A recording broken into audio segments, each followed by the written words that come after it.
Yes, I work better that way. All right.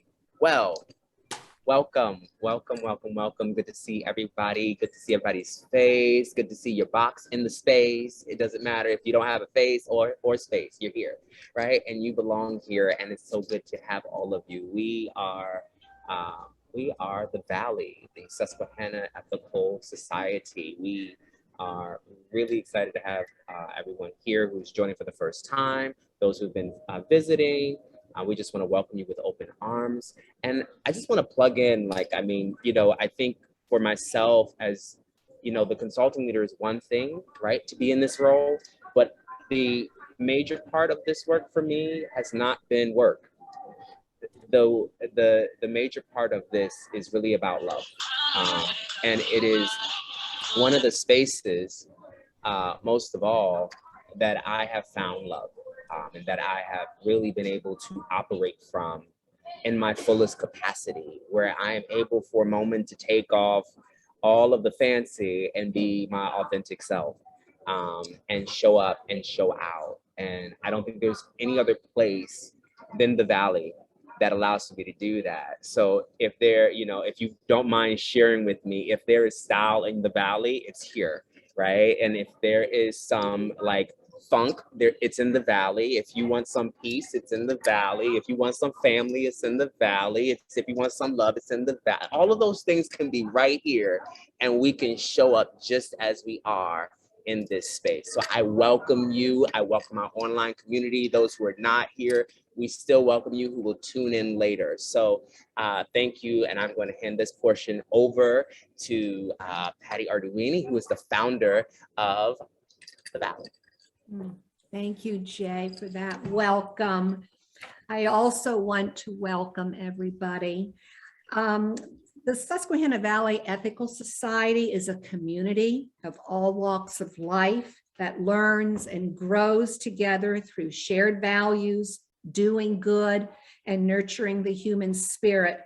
We are a safe and courageous place in which members can build a community of friends, find inspiration and purpose, provide moral education for their children, celebrate seasons and life events, and clarify their world views. I also welcome the children who are just outside of the Heater Community Center today with their teacher, Jessie Olmstead. The kids are going to be making stick puppets to create skits in which characters disagree. They're going to discuss and practice strategies for positive and productive disagreement, opposed to disagreement that escalates into an argument or fight. Oh, God, it sounds really spectacular what the kids are going to be working on this morning. I'm going to now turn over to Phyllis Marquette. Phyllis is our Ethical Action Committee Chair and also Secretary on our board. Phyllis will share some announcements. Well, hello, everybody, and welcome. I'm the third person to welcome you this morning, but thanks for being here. Just a reminder, today is the last day to sign up if you'd like to be an ELF. Thank you for those who have signed up already to be an ELF. If you don't know what I'm talking about, we are ELFing for the kids who are connected with the Heater Center. There's 155 kids who are in need of Christmas presents. And so if you want to be an ELF and sponsor a kid for Christmas presents, you can do that, but you need to sign up today. Today is the last day, because I need to call them tomorrow and get our lists and get them distributed so we can do some shopping. Continuing our November theme, the theme in November is nurturing the best in each other. Next week, we have a guest speaker, the Reverend Dr. David Breeden. He is the senior minister at the First Unitarian Society of Minneapolis. It's a congregational humanist community, and he will be speaking next week. The week after that, we have our very own Dr. J. Exodus Hooper speaking again. which we'll look forward to, of course. And on Sunday, the 28th, is our annual Stone Soup Festival. So stay tuned for more information on that exciting event. Thank you, Phyllis. Yes, a lot of great things happening here in November. And we'll move now to Anthony. Anthony Cruz is our Meadville Lombard Theological School intern. And Anthony will now share our affirmations and some calming meditative words that we've all come to enjoy.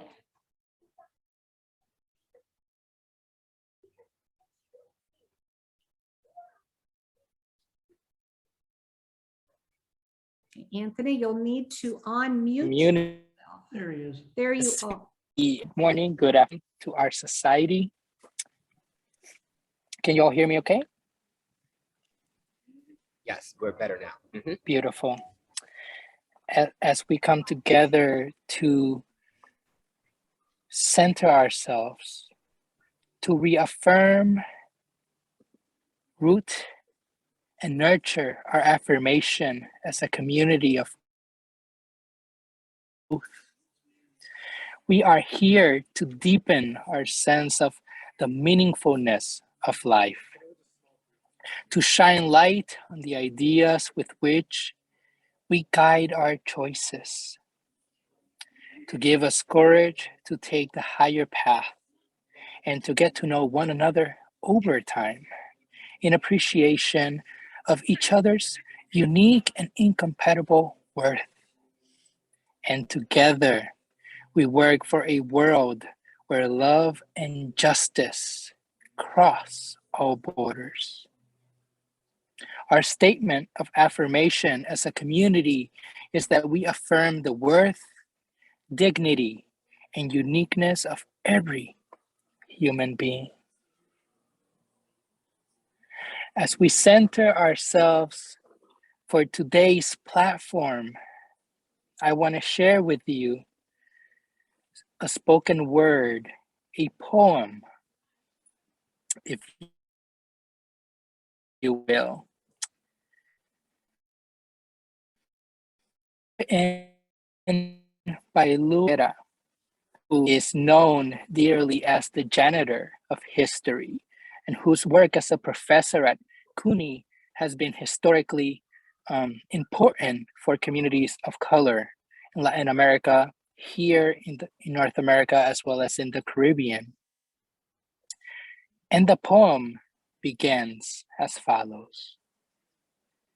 Witness imagination.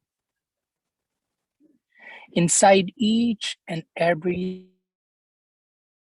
third eye is the ocean of the imagination. With no bottom to reach, no shoreline to touch, no limitations self-imposed. And it is here, the deep we see, where capacity resides. To dream and seek, create and shape. Blow the breath of life and rise into existence.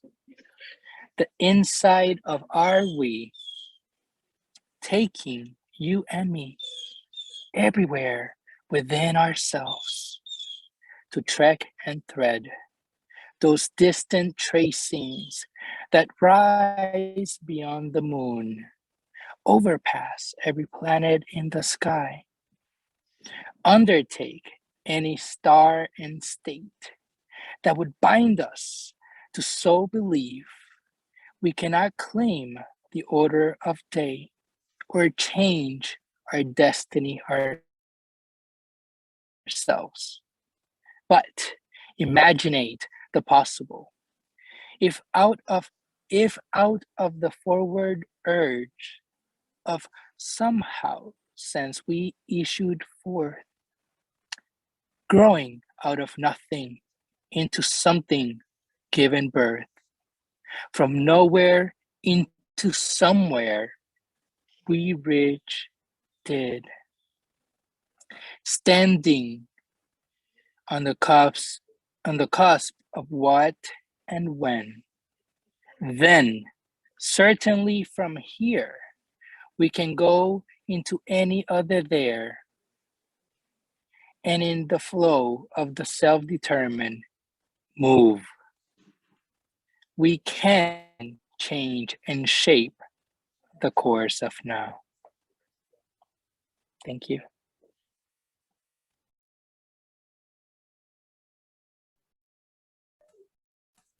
Thank you, Anthony.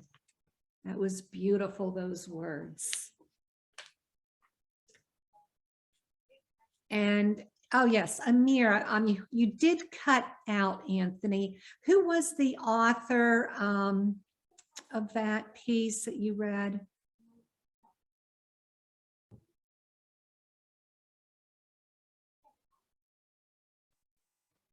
Thank you. Anthony put it in the chat for everybody.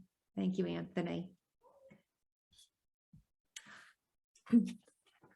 Okay, I would like now to give the space to our consulting leader, Jay Hooper. Jay's talk today is centered around the idea of freedom, and we will nurturing freedom, actually. So I'm going to turn it over to Jay.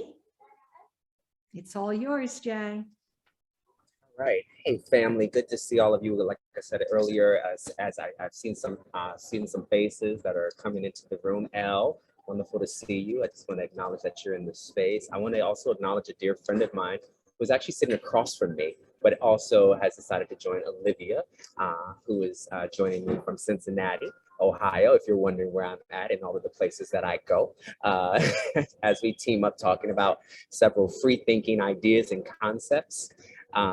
Really glad to have her in this space, and also feeding me, which is that I have a ton of food next to me, so great. I'm being taken care of. But I wanna bring us into a moment for the past few days since we last met. I was sitting with a few things, and you know, a creative mind is a mind that just begins to just go everywhere, and then you got to home in on something. And so as we began to think about the nurturing of this month, that I've always wanted, I've always been interested in the nurturing and the harvesting of freedom. And I'm going to focus on a particular educational practice today. And I'm going to particularly focus on a method that I talk about in my own work. And that work is called Sunsum. And you've probably heard me mention it before, and you've heard me discuss it before. But one of the things that I think is important is bringing out some of the characteristics that actually come through education. Education is such a nurturing thing, and it is, and as it's been said many times over, that knowledge is power. If there's one power that kind of comes with that, is freedom. And my father would say to me sometimes, a while back, years ago, that real power is just freedom, but with that freedom comes responsibility.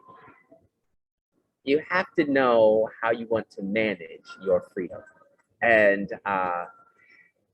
to have that idea, to have that framework in my mind at such a young age and grow up with such an understanding of freedom, I figured I would share with you Sunsum, because it deals with a teaching methodology around freedom and freedom making. let me start you off with this story before we go in. I started undergrad in 2003. I started off at Pratt Institute in Brooklyn, New York, and I was studying fashion and jewelry. While I was studying fashion and jewelry, I was taking courses in art education. We had to have a concentration and we also had to have a major. By all means, I was amazing at jewelry. I was incredible at designing shoes. I could make them at the drop of a whip. I knew the materials, I knew the framework, I knew how to take them and heat them up and make sure that at the end of it all, I would have a perfect design. All of those handcrafted things worked very, very well for me. It wasn't until I started having to take these pedagogy classes in education that I was lost. And it wasn't until I had to really start engaging educational philosophies like bell hooks and others, even Dewey, Montessori, Reggio Emilia, I was crisscrossed, if you will. And I struggled. I struggled because I had never had to think in that way. And I didn't understand the importance of engaging such philosophies at the time. I was an undergrad, so philosophy really wasn't my thing, and I just really wanted to create. And I did finish my degree, but it came with a struggle because I'll never forget one of my teachers, Mary DeWitt, said to me, "You'll never be an educator." And so I was really torn by that statement. This was said to me in my senior year, in the year that I was getting ready to graduate. And she was the tough of the tough, the mean of the mean, if you will. And I knew it to some degree that she was right. My thought, right? At such a young age, in my mind, she was right, because that's what I was thinking. I had all the gifts of being a great artist, but could I really be an educator? And I remember having that crushing feeling last for a very long time. I eventually graduated and I did teach. I taught at a charter school. Was I able to be certified? No. But she also made that very clear. I wasn't going to be able to teach as an educator, and I probably wouldn't be certified because I had a hard time reading and writing. I taught and continue to taught, and I can still teach to this day, even without being certified. And so that's been a very interesting journey. Why do I bring this story up? Because failure will make you feel bound. And it takes the right people around you and the right people who want to know you and know your strengths to actually tap into the ability to nurture you in spaces where you think that your failure is the only thing that will hold you captive. I stayed in education for about 2 years before I decided to pursue my master's. Now, I met a woman by the name of Monica Shea. I went to Pratt Institute once again in Brooklyn for education. When I came back to do my master's, I decided to get my master's in arts administration. Kind of a fancier name for arts and business. I love business and I love nonprofits. And I realized that schools were suffering with arts programming because it was during the recession. Well, Monica Shea, who was the chair of that department, decided to look at my application and consider me. She asked for a departmental recommendation. Well, I have to give her the name of Mary. And Mary decides to get in touch with Monica. Monica hears from Mary and is not actually impressed with what she's heard. So Monica calls me and says, "I want to bring you in for an interview. Would you mind?" She says, "We don't do interviews normally, but I want to interview you." I said, okay. I went into Manhattan, where her office was. And she says to me, I want to talk with you about an email that I received from your department at Pratt. The language that was used by Mary was that I was not able to learn. I would probably fail, and it would be a waste of time. Those were a few things that were in there. I remember that very well. Monica looked at me and said, what is the best way for you to learn? I said, I learn by doing. It's very hands-on, very practical. She said, I kind of gathered that. I like your application. She said, what do you want to focus in? At the time, I was focusing in religious institutions. I was very fascinated with having a thesis that related around creating successful congregational communities and religious organizations. And those religious organizations could have been anything from Buddhism to Hinduism to even now, ethical culture. And so I sat back and I said to Monica, I said, well, she said, what do you think about what Mary said? I said, I was told I wasn't able to teach, but I've been doing it. And I've also told I wasn't able to teach because I wouldn't be able to be certified because I'm not a reader and writer like most, and I'm not strong in that area. She responded, she said, I gather that you're persistent, that you're determined, and I want to nurture that.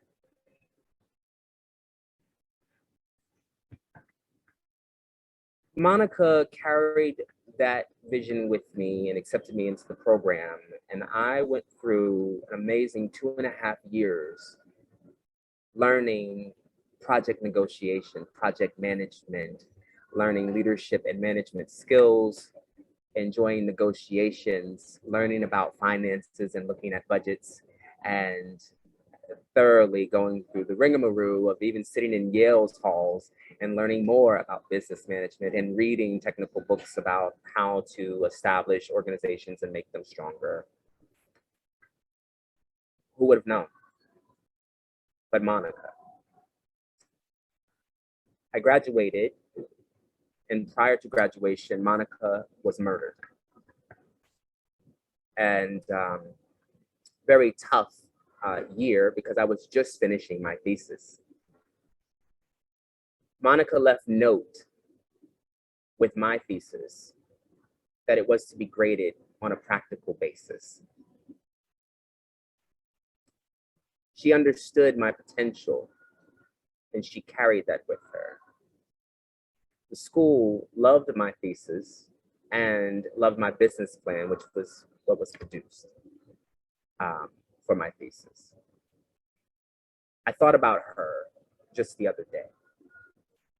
I thought about her and her work towards cultivating me as not only a student, but as someone who really wanted to manage my own freedom. I wanted to know what it meant to manage my own freedom, which meant that I also would manage my own work. That is, yes, Patty, a nourishing potential. It is something that I have never taken for granted. I love working with the underdogs because many people who understood me as an underdog started working with me. And I find that the way to do that is by offering you this insight as a community. There is an African-based concept called Nsaka Sunsum. I will put this in the chat so that you will know how to look it up as you are reading. And it is an educational resource that is rooted in the process of interdependence, rooted in intuition, consciousness, and information.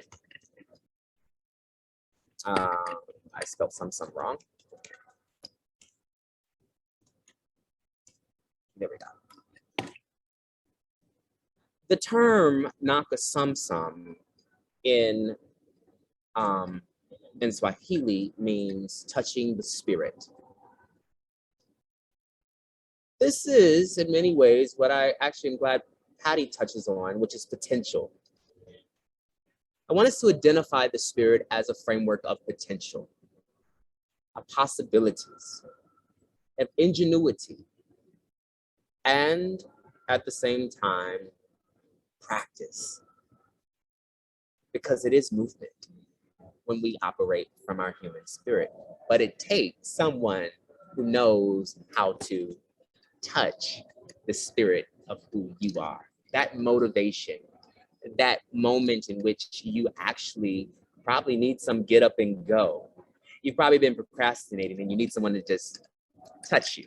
You probably just had a moment where you're exhausted and you've been worn out and you've done everybody else's work, and now it's time for you to do what you need to do for yourself, and you really can't even do that. So you need someone to just touch, right? It's a very amazing thing what that kind of process can do. So I invite you to look at 3 of the essential tools within Sunsum, which is intuition and information. Intuition, consciousness, and information. These originate from a practice in which intuition is identified by Sunsum as the voice of the spirit, right? The potential, the calling out, right? The call, the purpose for some of us who need those interchangeable words. The purpose, the motivation. And so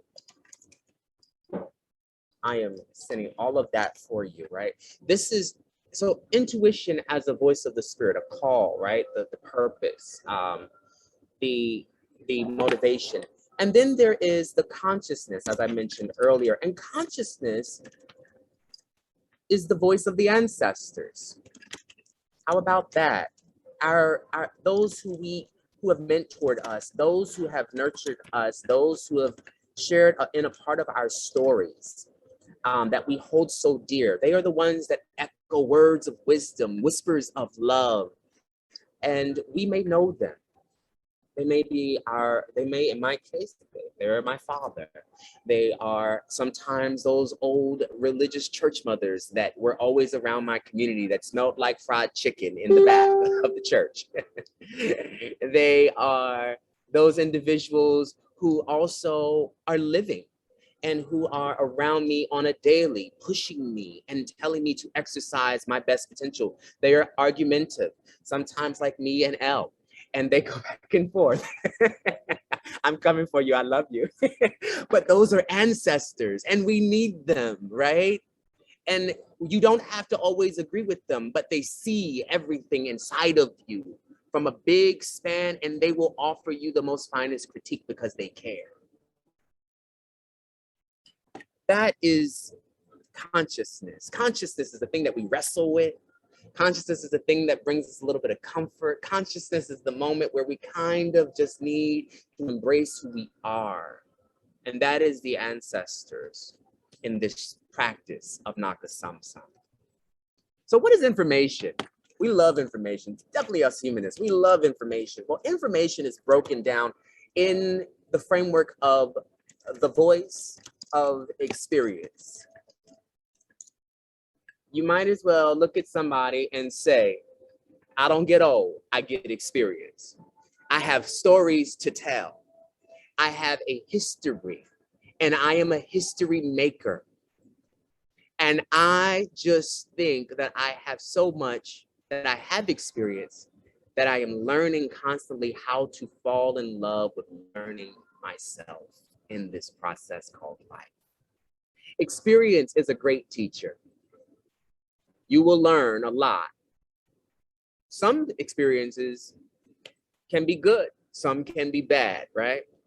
But the goal is nonetheless, it's still an experience. And what makes it good or bad is what you learn from it.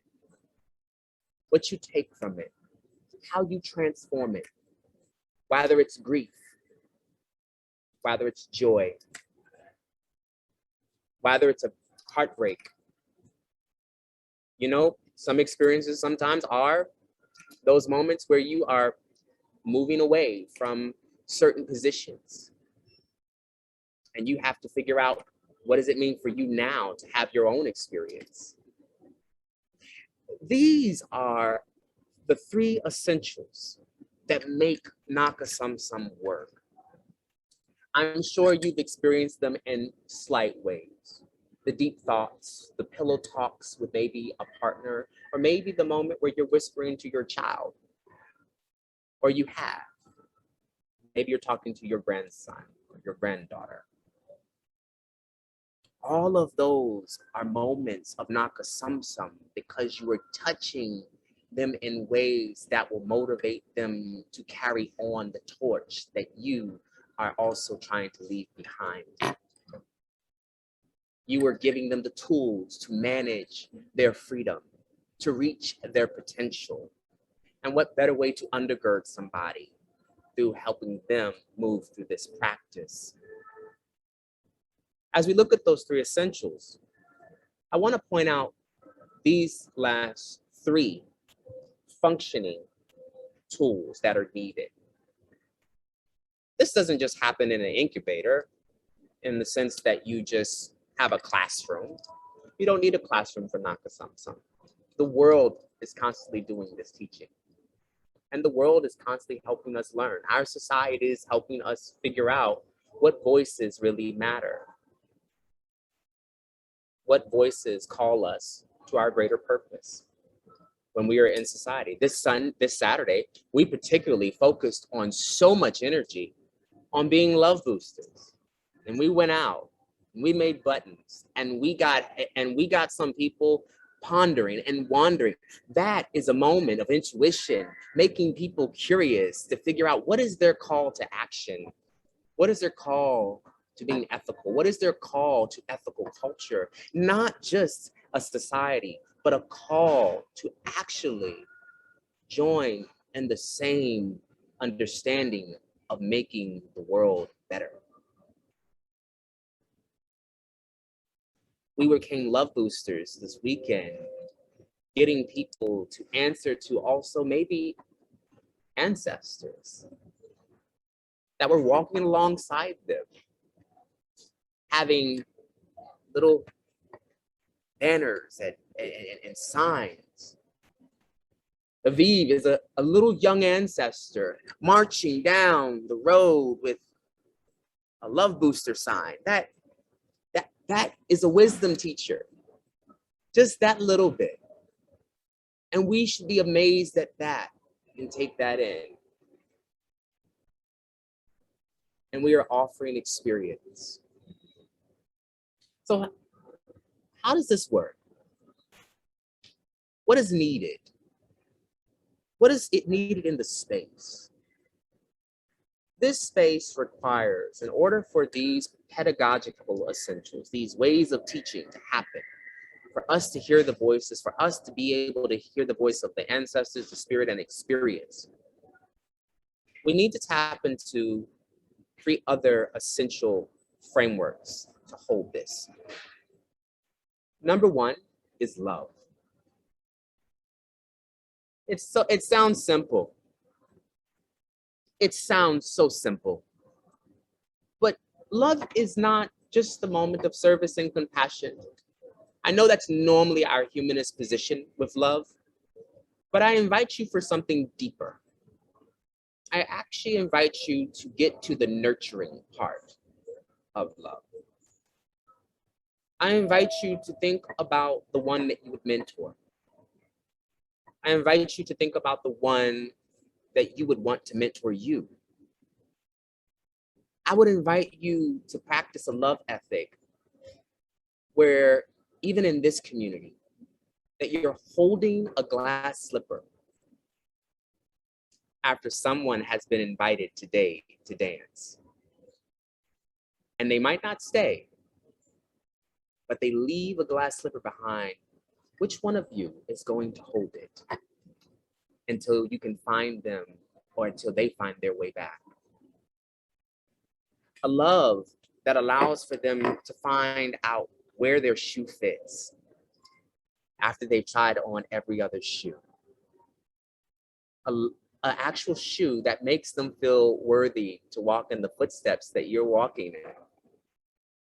This is a love that Sunsum describes as an undeniable desire to connect, to merge, to extend, to expand into a greater oneness, to emerge, to extend, to expand into a greater oneness. Who was holding your glass slipper when you stepped into this community? There has to be somebody. Who was that? I'm sure you can remember that one person who just was like, you got my glass slipper, and I'm gonna wear that. I'm gonna hang out with you. I'm gonna dance with you again. Because that's what's needed. Someone is holding a glass slipper, and actually you're also holding one too for somebody else.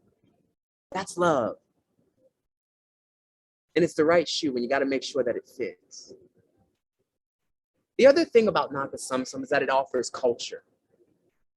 It has to be a cultural space, a space with various intersections.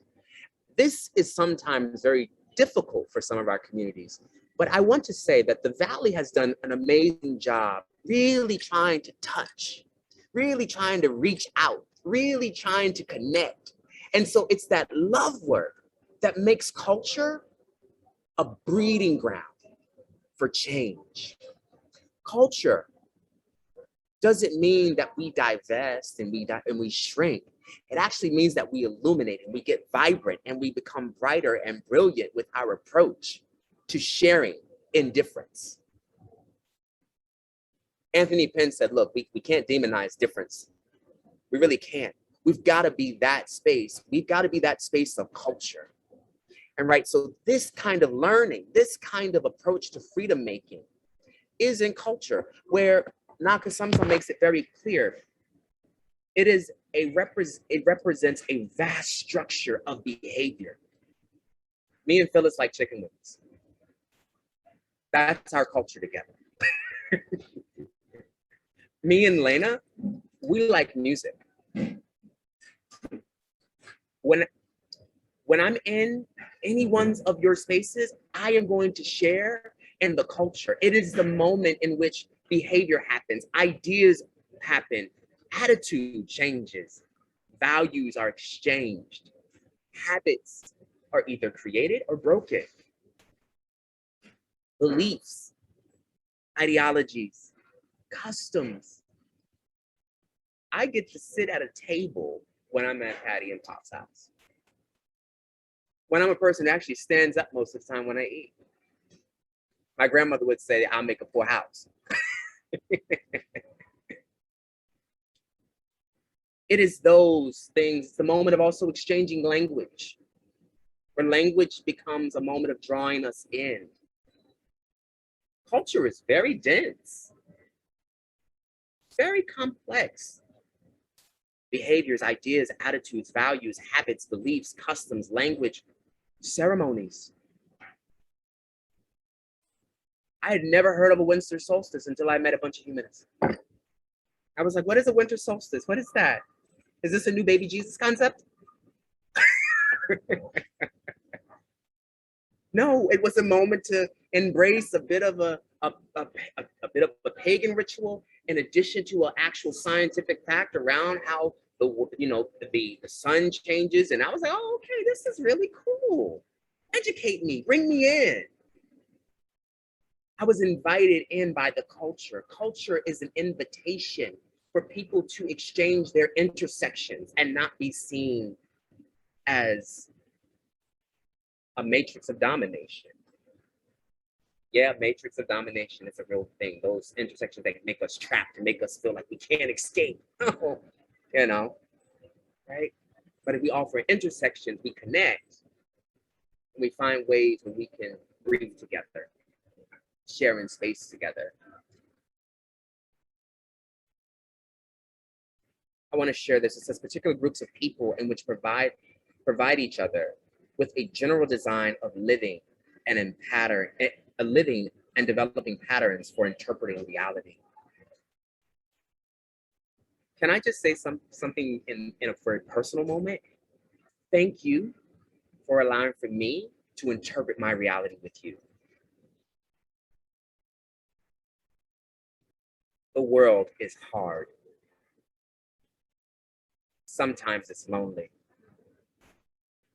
But I get to come here on Sunday to figure out new livings and patterns that help me interpret my reality. Because when reality is tough, it's something about the valley that can just soften me enough to make me flexible and adaptable, to move through all of the circumstances, and I can actually get on and start dancing again, and Patty and Pop are holding my slipper, and I'm gonna put it back on Sunday, and I'm a step, and hopefully it's a 4-inch heel, because I like those too, right? But I'm going to feel at home. Kimmy's gonna hold my glass slipper. And we're going to talk about metaphysics and science and nursing. And we're going to talk about healthy living and healthy practices for people in community. And lastly, education. I've been talking about education. I've been talking about pedagogy. But what is education from Sunsum standpoint if this is a framework? You've got a lot of tools within culture. You can get lost in it. It's a very creative aspect, but let's just be real. This is ethical culture. If you're going to do this work, be prepared for a vast array of exploration. Not everybody will think the same. There are no brackets to being in culture. And so as a result, education is a great way of framing. It is a process whereby both, I love what this says here, that we're both humans, formally and informally, reproduce and refine the best of themselves. I don't know. I think Adler was onto something, talking about eliciting the best. He might have been talking to some people in Swahili. I don't know. I read a bunch of stuff that he could read and write in several different languages, but that's a very Eastern concept. It's not a Western concept to think about education, that it informally and formally helps reproduce and refine the best of ourselves, guiding each other into a place of mastery, guiding each other to a place of potential practice. That is what education does. So no matter your intersection, no matter your cultural contribution, whatever it is, let's figure out the mastery of it. Because it might be the thing that will lead you to your greatest call, which is to be free in being who you are.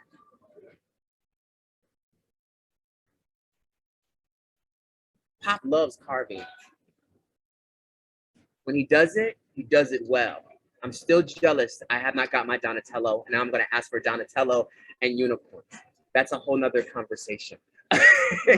But this carving, right?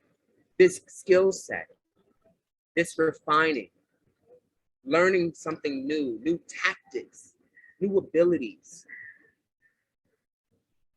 This is why when I talk about humanism, I have to come in and say that I am interested in not just free thinking humanism. I am interested in a free forming humanism, a humanism that is free forming, that works by practice and ability and ingenuity, rooted in love, liberation, learning, and listening. It is rooted in love, liberation, learning, and listening. It is a human practice. We don't just think best thoughts, we develop best practice.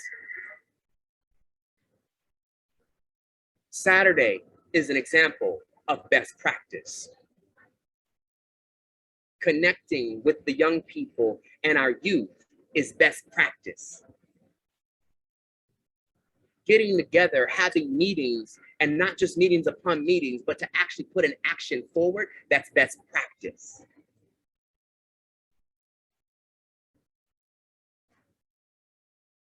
Nsaka Sunsum invites us to be courageous. Our founder of ethical culture was courageous at 23. He was interested in loving people when society, and particularly early immigrant Europeans, when society of American societies were not accepting of European immigrants. Adler operated from a context of love, listening to those immigrant communities that were coming in. He was interested in creating structures of liberation, giving them places to learn, whether it be a school, whether it be a women's shelter. These structures were happening constantly in ethical culture. And a society was simply a community of learners who actually wanted to do that kind of practice and have courageous listening. They would not always agree, but they were not disagreeable. They practiced on sometimes touching each other in the spirit enough to be like, we need you to move. I need you to connect. I need you to want to merge with me. I need you to want to expand with me to a greater oneness.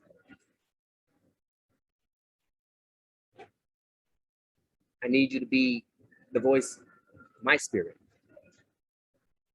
I need you to be the voice because you're my ancestors. I need you to be a part of my experience. That is not Sunsum. So I invite you to continue to keep touching each other in the spirit, in the way that we do things, especially our human spirit. Thank you.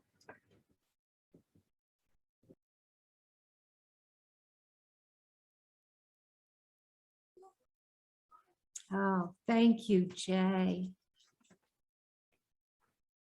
sure everyone is sitting with this one.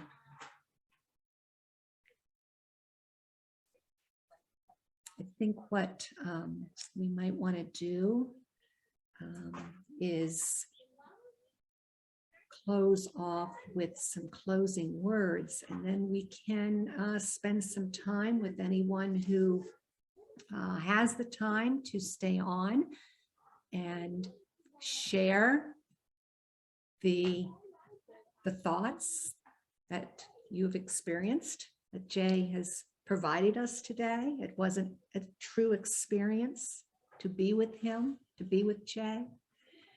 So this moment, I'm going to ask Mike, my husband, my sidekick, for closing words.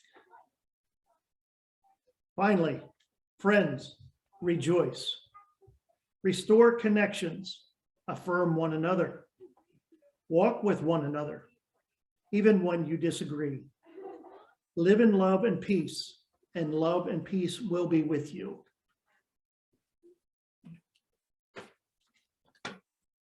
Thank you.